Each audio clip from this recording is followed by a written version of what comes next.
Good evening and welcome everybody to a very special just landed session here for Expats Portugal. Got a fantastic panel for you this evening.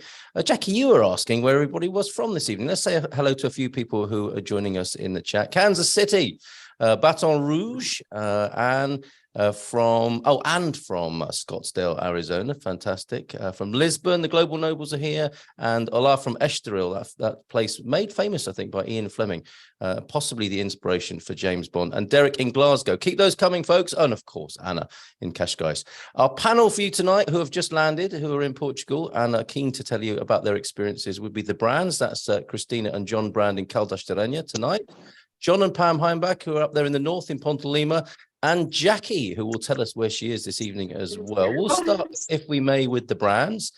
Christina and John, how's it going? Tell us a bit about yourselves, where you're from in the United States and how it's going here in Portugal, if you will, briefly.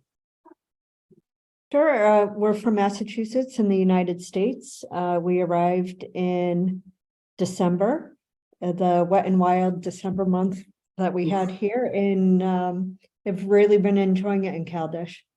So feel very welcomed. Excellent, excellent. Yes, you're quite right. It was a bit wet and windy, wasn't it, in December? Yeah. So you've had that time to reflect, and we'll come to you on the highs and lows of that. Good evening to you as well, John. Are you partaking of a Portuguese beer this evening? I know you're a little bit partial.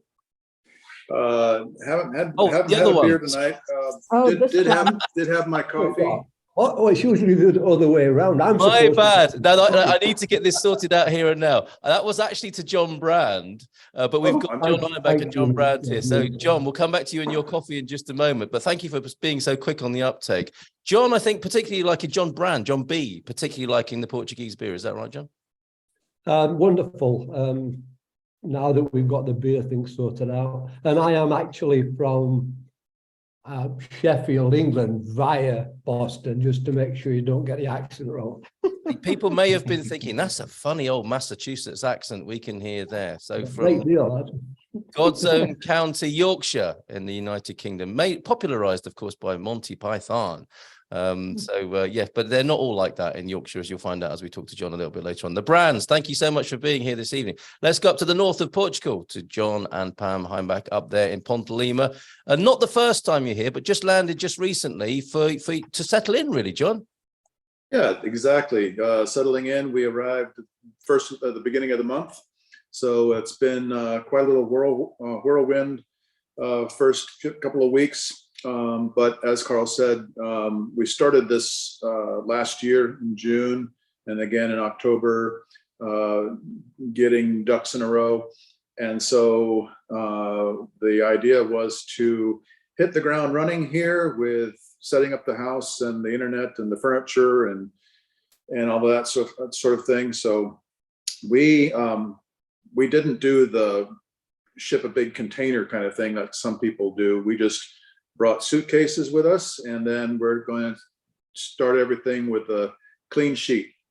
Wow. Okay. And I think this will be very interesting to people to talk tactics about the various approaches to coming to live in Portugal.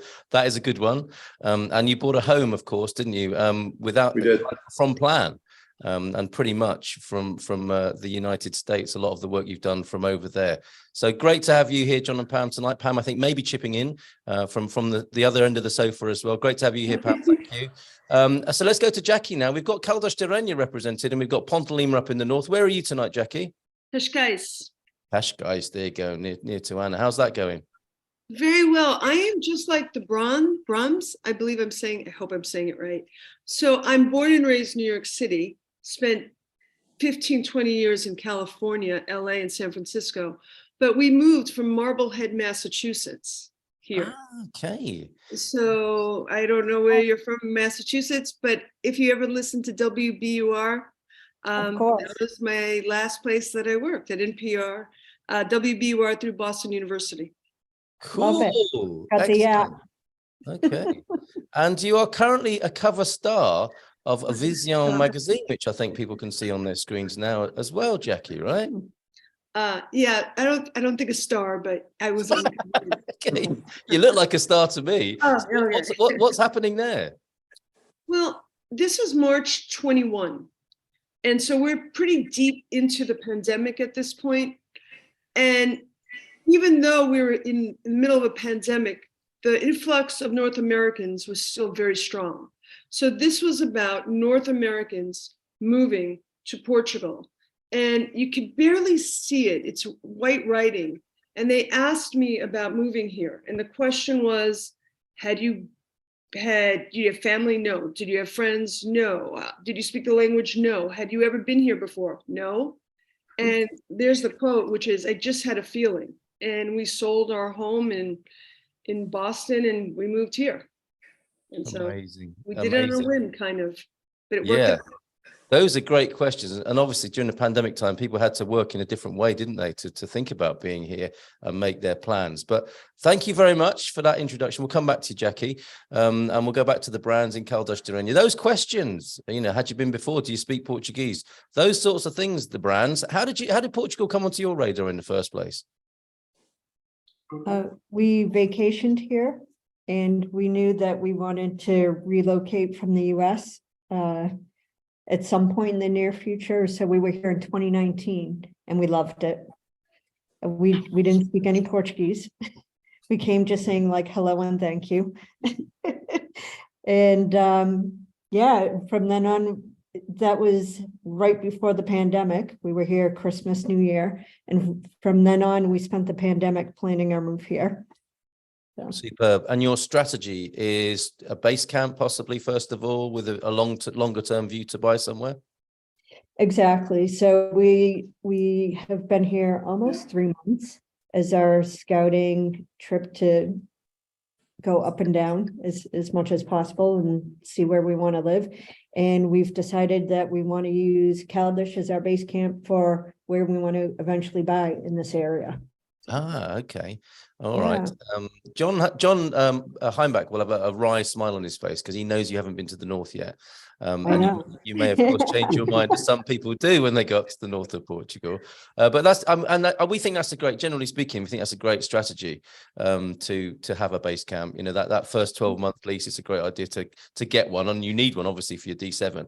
But then get the best, the good enough place in that first 12 months, and then use that as a base camp and jumping off point for your future plans in Portugal. So that sounds like your kind of strategy. And Caldas de Rainha suits you especially. Why would that be?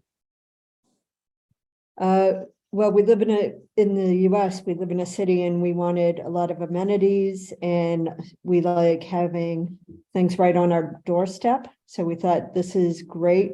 We consider it a town. I know it's a city, but it has a town feel. Yeah. and it's still easy enough to get to Lisbon. So. Yeah. Okay, so a lot of your boxes tick there with Caldas de Rainha. And it is popular, isn't it? There's a growing popularity, just as there is for Ponte Lima. So let's go to John now. There's we've got Massachusetts folks here tonight, and there is a Colorado to Ponte Lima, or the north of Portugal phenomenon going on, of which you're a part, John. What's that all about? Yeah, there's quite a number of folks already here from Colorado, and I know of a handful still coming. So I think for a lot of us, it's the it's the mountains, it's the river, it's the forests, it's the greenery, it's cooler temperatures, and so that all ticks our boxes. And it's rural enough to meet that aspect of what our souls want, but it's close enough to big cities like Braga and Porto, and not as big, but still a nice city, Viana do Castelo.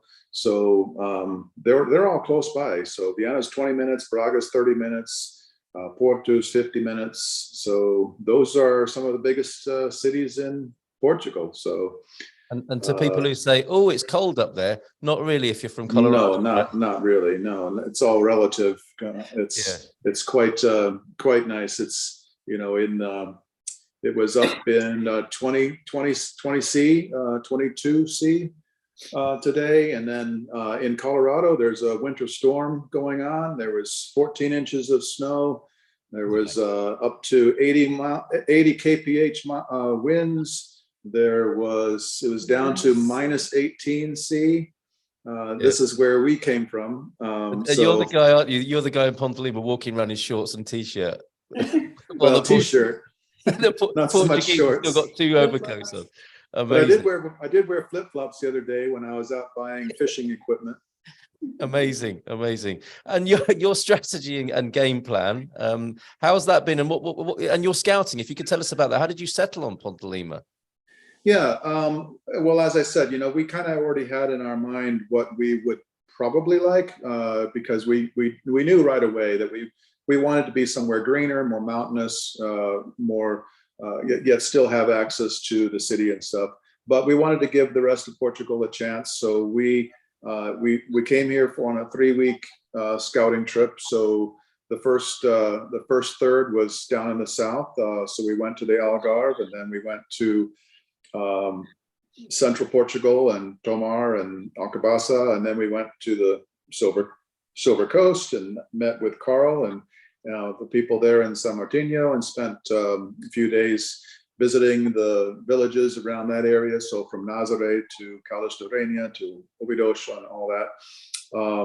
And that was actually quite nice. But then we went up to Ponte Lima, which confirmed everything that we suspected. And so we had intended to just get a rental and then just find something along the lines. We always did want to purchase. We didn't want to do long-term rent year after year. We wanted to actually buy something, and that's largely due to investment and that sort of thing, because we wanted to appreciate in value and buy at a good time and get good value for our money. But with having an eye for that, and knowing what we wanted, and knowing what would not just meet our needs, but exceed expectations. Someplace close enough to walk to town, someplace close enough to walk down to the Ecovia on the river, someplace close enough that you could ride out in the countryside on your bicycle, yet have a walk to the local grocery store, to the local bakery, the local butcher. So all of those things were all in this little area, little village that we were shown, and it was a new build. So didn't have to do remodeling, didn't have to do things like getting a new water heater or redo the plumbing or anything like that. So that's all well and good. Maybe down the line, we might do some future investing or in terms of land development and that sort of thing. But that's to be determined down the road. But right now, we're enjoying settling up our new house. We got the internet more or less set up today. More or less. More or less, nothing's perfect. So in the new house, we have the wireless, and we did hook up the TV and all that. But the internet plan, as far as internet roaming and all of that, it's supposed to take 2 to 3 days before the paperwork goes through on that. So I'm still stuck with going from wireless to wireless spots. So where I'm at, it's not New York, is it? This is 2 to 3 days.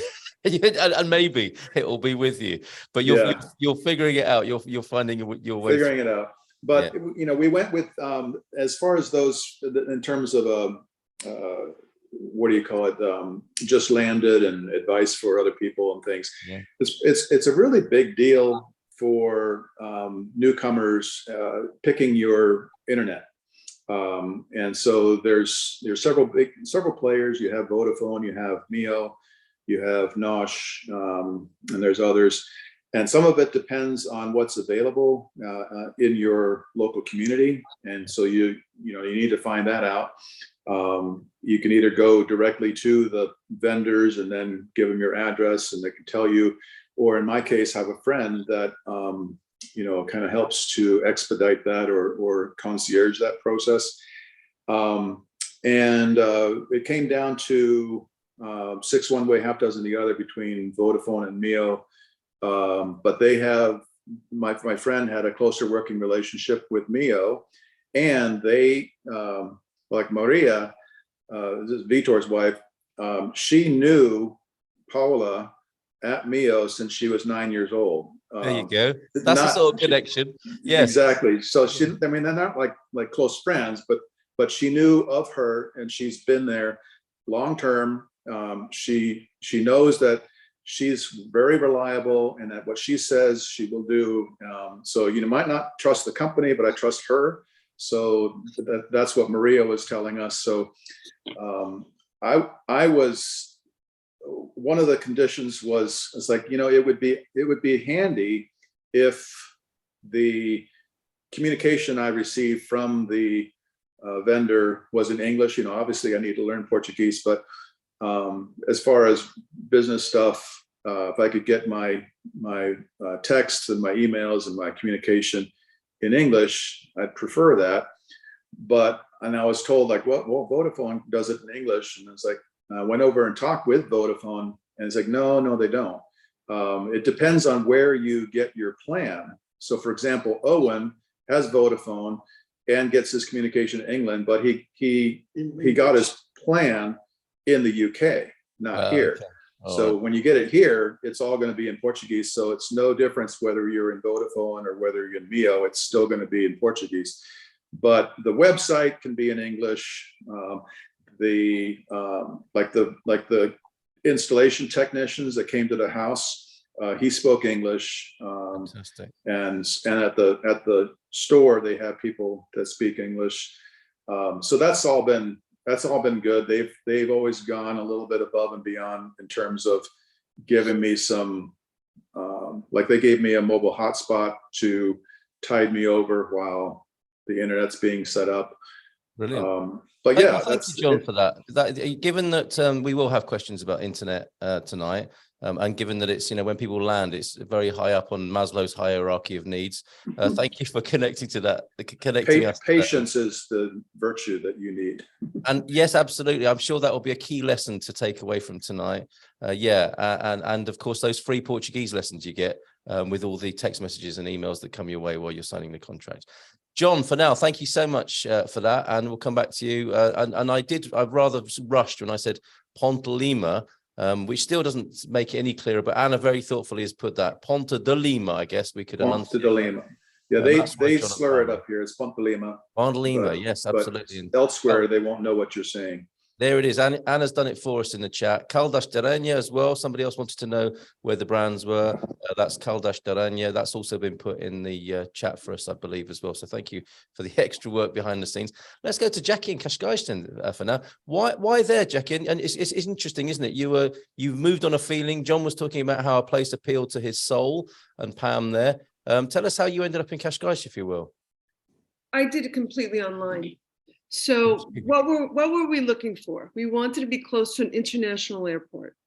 I'm close to Sintra, which is amazing. I don't know how many people know about Sintra, but it's like castles in, what is it? World Heritage Site. Yeah. So amazing places to walk your dogs amongst ruins, and it's spectacular. And then we wanted to walk to the ocean. And what we have in Cascais, we're kind of at the top of the cliff, closer to Guincho. Oh, yeah. And so we walk along these rocky cliffs down to the beach and into downtown Cascais.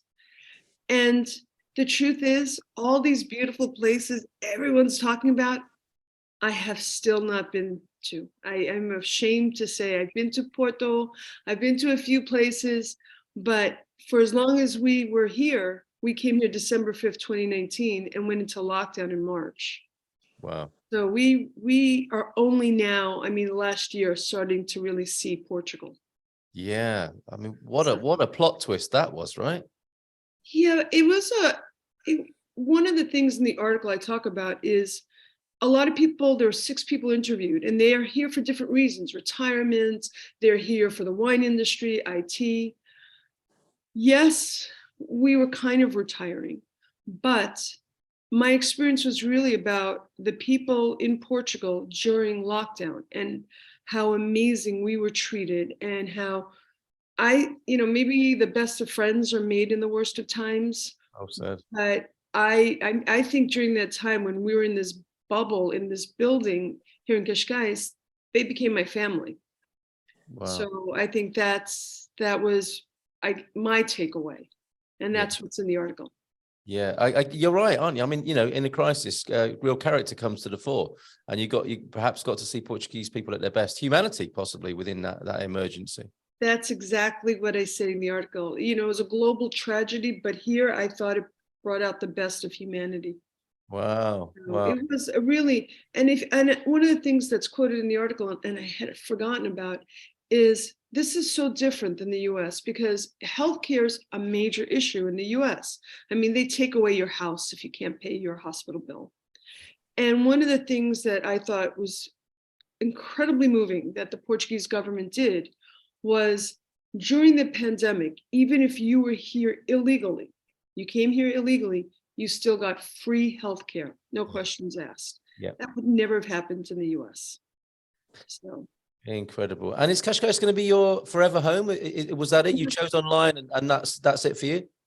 I know that sounds so strange now that I'm listening to other people how they made such great choices. Yes, we never went anyplace basically. We came here and we bought an apartment, and we thought we were so scared because we did it March 2020. That was the minute lockdown happened, and we were thinking this is the biggest financial mistake of our lives. Yeah. And as everybody knows, those stocks went like this, but the property values went like that. So, well, as it turns out, Jackie, you couldn't have chosen a better place, really, could you? With Cascais, the I'm real very estate happy. market. No, it ended up being an amazing choice for us. And, you know, we have young adult children, and, you know, Cascais is a party town when you're 22 years old. So Bet they're glad as well. Then that's great, because they could have ended up out in central Portugal somewhere and never forgiven you. That's what a brilliant intuitive choice. it worked out. All right, if we can stay with you then, because I'm going to ask everybody about the ups and the downs. I mean, you mentioned one there, you know, the great Portuguese people. What are some of the other upsides and wonderful things you can share about your life here in Portugal? You know, overall, I still wake up and I walk to the ocean every morning with my dogs. And I'm coming from Marblehead, Massachusetts. It was 20 below in Fahrenheit, below zero, I think, like last week. And I'm still, even after all these years, still used to when I go out in the winter, like just bearing myself and preparing myself, only going, wait a minute, it's not really that cold out. And so just that moment every day to me is unbelievably, and I'm so grateful for that moment. But the natural beauty, going to Sintra, walking along the coast, I cannot imagine anything better than that. Wow, kind of well, pinch yourself sort of stuff, is it, in the mornings? I have to say, I really do. I cannot believe it. So How lovely, how lovely. And when I was talking to John there about the internet, and I said it's not New York, New Yorkers might be a little bit frustrated with the pace of things. Would that be part of your downsides? If we can talk about some of the things that you're less impressed by? You know, I think the best way to do this is to be philosophical, because I've lived in Los Angeles, and anyone who's lived in Los Angeles knows that half your life will be wasted on the highways or the freeways of Los Angeles, being stuck on the 405 for the rest of your life, or try traveling through downtown Boston after 2:30 when the school's let out. Forget it. Or trying to get somebody to plow the snow out of your house and waiting for days to be able to leave your house because of a snowstorm, and you can't get somebody to plow you out. So I have this somebody said it's like your Zen face. So wherever I have lived, somebody has taken away my time. I mean, whether I'm in traffic, waiting for a plow, New York City, waiting for a subway, it's always something. And so you have to kind of be philosophical, and you say, look, I may wait 4 or 5 hours to get my internet service or go to EDP, but I'm going to pack a lunch, a book, you know, and I'm going to make friends when I'm on that line. So there's that. It's almost as if you have to understand, I am in so many ways a typical New Yorker. I am like a bridge and tunnel kid that like pushing everybody out of my way in the subway. Come on. But I have learned really how to wait in a line. Yeah. And while they talk about lunch, and you're thinking, oh my gosh, they're talking about what they're going to have for lunch, and they're just hanging out. And I have to be someplace in 10 minutes. Nobody cares. Yeah. Get over yourself, because your time frame is not their time frame. And if you could wrap your head around that and be at peace knowing that wherever else you are, you're going to be stuck on the freeway. You're going to be stuck waiting for a subway, whatever it is. That's kind of the price of doing business. And if you could be at peace, you're okay. That's superb. So get the Zen face on, and Yeah, get your Zen face. and hashtag get over yourself. That's what- Always. that's- You got to get over yourself. Thank you, Jackie, for that, for the time being. Yeah, I'll come back to you for any more, ups and downs. But let's go back to the brands for this as well. Outstanding, positives, and some of the things you're not so keen on. Let's start with those positives, the brands, if we may. I have to say, we met yesterday with an American.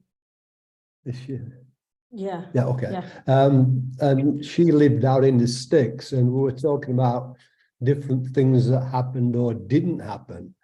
And she said the most important thing to remember when you're talking to a Portuguese is to tell them that you live here. Oh, And yeah. I thought that yeah. is so obvious, because you start talking in English, American, whatever accent, and they assume that you are an interloper. Yeah. But a just by saying, tourist. oh yeah, I live here. Yeah, it makes all the difference in the world, apparently. I'd never Yeah, thought of that, but yes, it would do, wouldn't it? Because you're not a transient tourist. You're Right. someone who has shown your commitment, and that would be, have you seen in a different light, possibly? Yeah. Yeah, Yeah, absolutely. and talking about with so many positive experiences, but just a small brief experience today, we went to one of the hole-in-the-wall cafes, more very local, and we've been there before. So and also just to set this up, we started learning Portuguese the first week of January, so making the effort there. Very good. We went there a few weeks back, not feeling too confident. So they were very helpful with English, but went back today and I opened up with, I speak a little Portuguese, a little, and you still not good with sentences, just phrases, right? Phrases. And they were so appreciative, like just a different experience. It's like more relaxed. Not that they weren't friendly before, but I think it's to John's point, before it might have been seen as we were a tourist, we're coming in, it's all English, and just in a few weeks, it's like, okay, now we're trying to have a dialogue here. So That's the sort of gold dust just you a get on really these nice tours. experience. Yeah, thank you for sharing that, John. That is a bit of gold dust there, and people may well remember that and experience that for themselves. So less impressed column. Is there anything notable that you want to share about that, something that people might be aware of and adjust to and get their Zen face on about? I'm trying to think. Isn't that great? You're struggling to find I'm like the negatives. nothing that's because we actually haven't moved full time yet to spend 3 months and then making the move. So we haven't had the experience of trying to set up utilities or anything like that. But I guess going back to when we first arrived in December, we did have to go to the bank.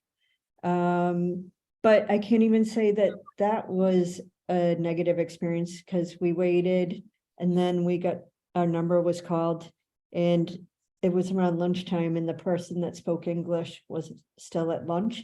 And so we had to get back into the line and then wait for that person to come back. But I mean, it was fine.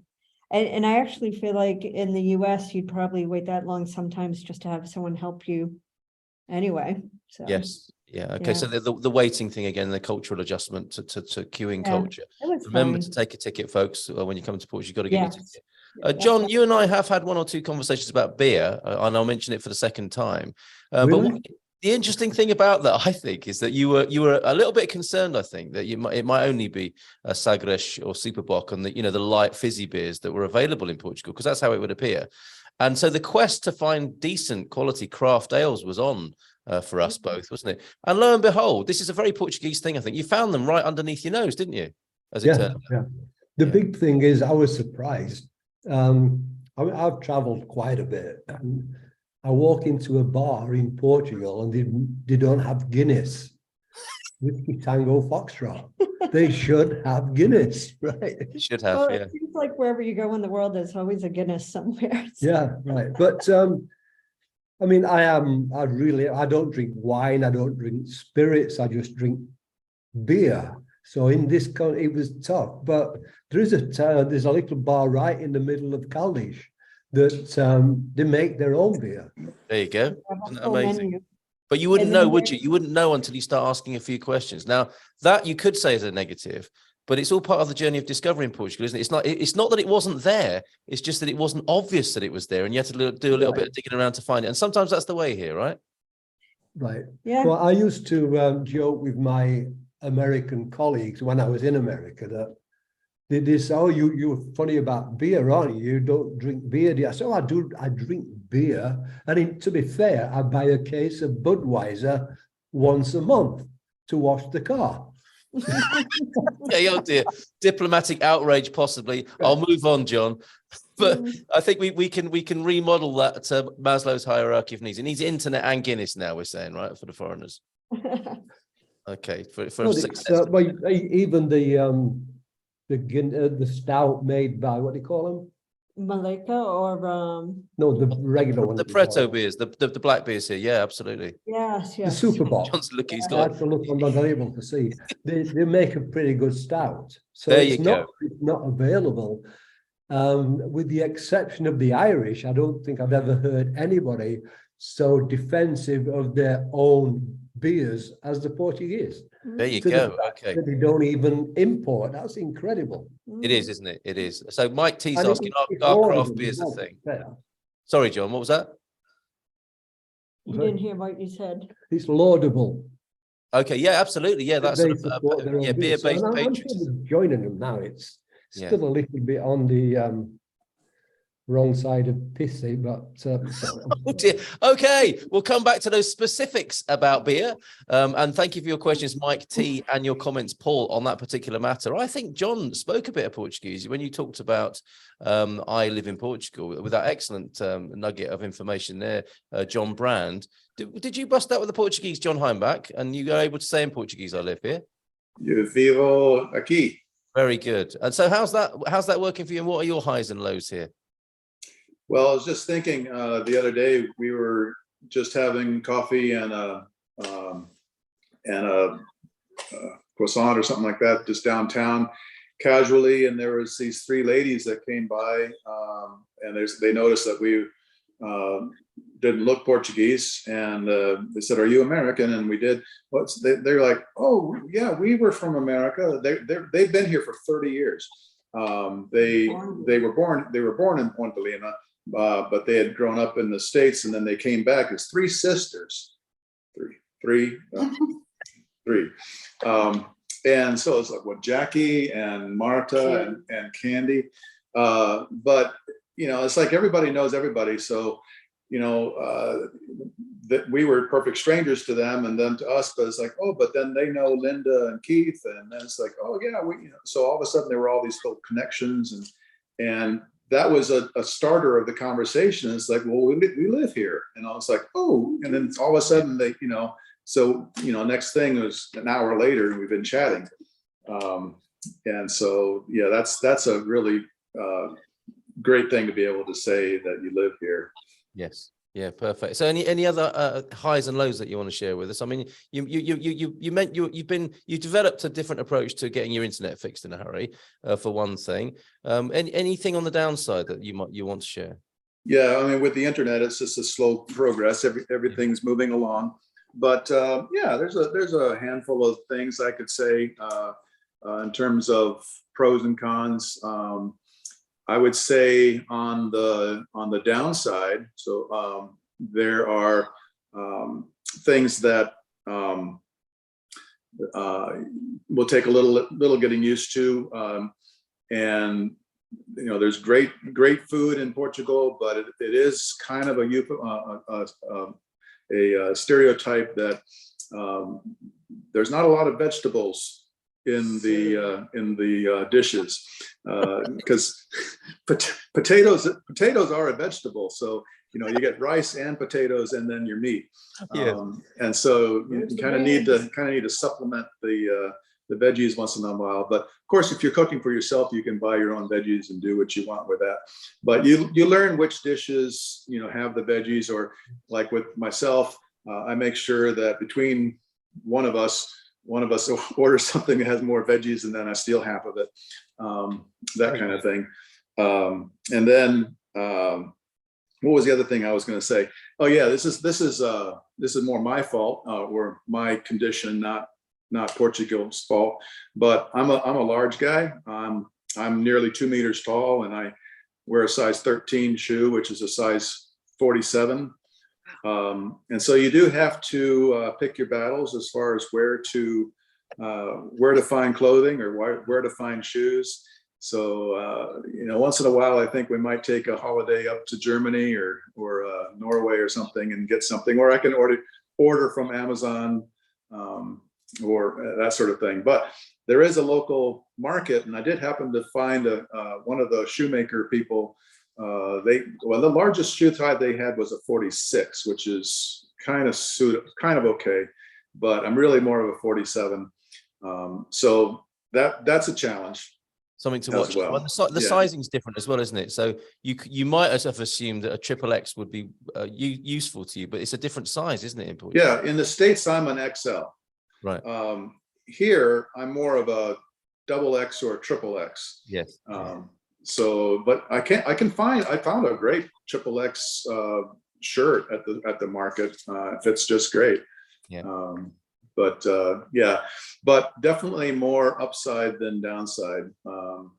The markets just started with all of the fresh orange juice. I know that in our local supermarket, you can actually make your own fresh squeezed orange juice from one of these great little machines that I could just stand there and watch them make it, because you hold it down and everything's going, and it squeezes it all for you in a nice liter bottle. And take that with me, and that's the most amazing thing. It is seasonal, but it's most of the year. But it just started last week, and then on the quirky side, I would say Portugal is a lot less nanny model coddling than in the States. And an example. What's that? What do you mean exactly? Well, here's an example. So I took my car in for a car wash today, and I've done that a gazillion times. But in the States, you have your power washer thing. I'm not talking about the wash where you go through and it washes it for you. I'm talking about the hand wash kind of thing. Yeah. So I'm used to whatever that is.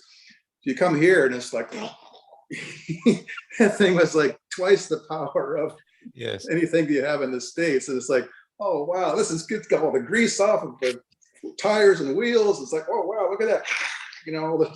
All the dirt's gone. It's like, but boy, if you aren't holding that thing, it'll just like go whipping out of your hand. It's like, that's great. Why don't they do that in the States? It's, oh, well, somebody could hurt themselves, or that kind of thing. So it's like here, I mean, I don't know this for a fact. I haven't checked it out, but I could virtually guarantee you that at the children's playgrounds, they probably have regular slides and they have regular, merry-go-rounds and things like that, where you could actually skin your knee or fall off and skin your elbow or something. They've banned all of that in the States now. It's like, this is the way it should be. This is the way it's supposed to be. Personal responsibility. Let the kids go out and, need to get a Band-Aid once in a while. And there's always a grandma around in Portugal, it would seem, who rushes to the aid of your child anyway, is what I've discovered. Exactly. The family culture provides for that in a different sort of way. But that's a fantastic insight, John. Yeah, you don't have the looking for someone else to blame. It's a lot more personal responsibility here.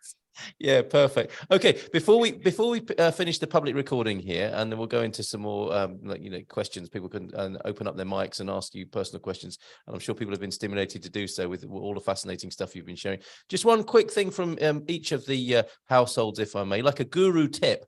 You are the experts now on moving to Portugal in your own way and based on your own experience. What's your top tip when it comes to beginning and seeing that process through? If I could start with you, Jackie, what's the one thing you would say to people considering a move to Portugal?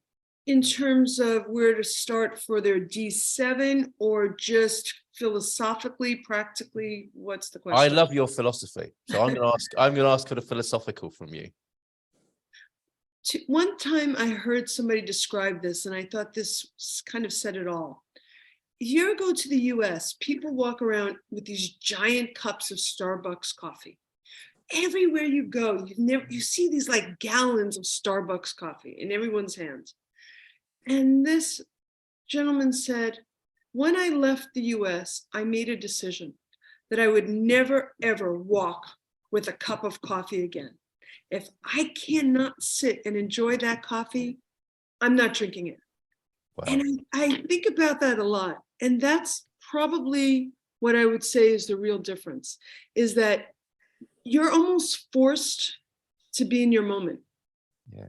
And that is something is very hard, I think, to experience in the States, but you can experience it here.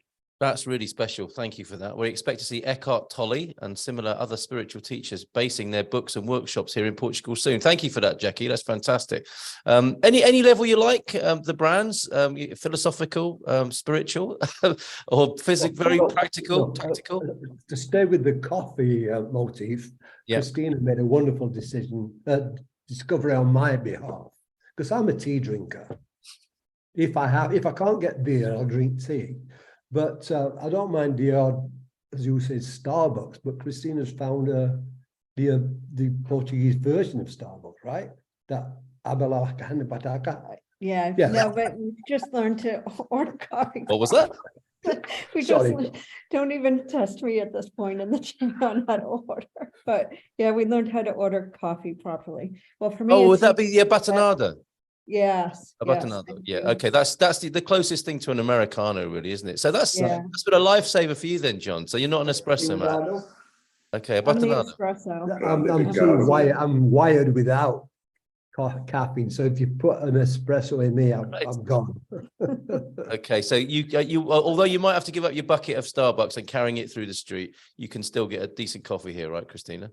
Yes, yes. And if we've never been a coffee carrying couple, so to speak. Anyway. Yes, Coffee carrying distancing couple. yourselves from that sort of behavior. Yes.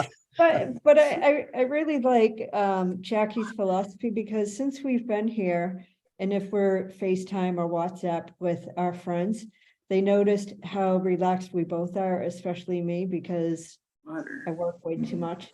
And so, Jackie, it really is taking time to be present, to steal that Eckhart Tolle, right? Yes. And just to live. Don't think beyond here and now. Just be like, this is what's happening right now. Let everything else happen when it happens. So, Wonderful. yeah, Wonderful. been more relaxed. Great, thank you. Be here now, says Ben too in the chat there, and I'm sure we'll talk more about this in just a moment. We need to hear from John though, who I suspect will say it's even more chilled and relaxed and zen-like up in the north of Portugal at Ponte Lima. Yeah, it's a laid-back region of Portugal, so it's cool that way. But I was going to say, as far as I'll do some practical advice, because I think something that's important to feeling settled and feeling at ease in a new place is finding a little bit of your comfort foods or comfort routines. And so for myself, well, you don't really, sometimes you don't know it until you miss it. And so like one of the things is I like half and half in my coffee. And I didn't realize that it was such an American thing. Nobody knows what half and half is outside of America, it seems.